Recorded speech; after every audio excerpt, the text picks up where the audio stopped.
Rekonstrukcija Slavnikarske ceste bo še nekaj časa počakala, glede na to, da bomo mi zdaj začeli graditi prizidek k zdravstvenemu domu, več let bo ta gradnja potekala, bomo pa seveda pregledali ta del Slavnikarske in odpravili luknje oziroma tisto, kar se da poasfaltirali.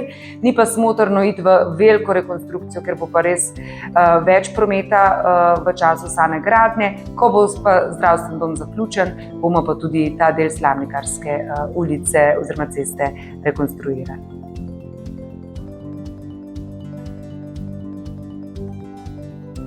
Hvala lepa za pobudo.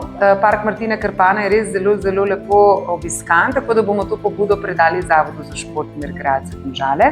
Smo pa že razmišljali, da bi to vrstno mizo postavili v Češminovem parku.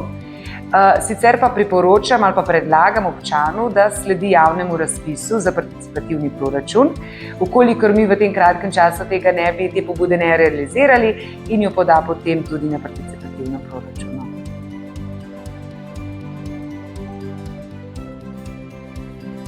Kokošnje Zalog, mi pridobivamo projektno dokumentacijo za gradnjo te kanalizacije v tem delu občine.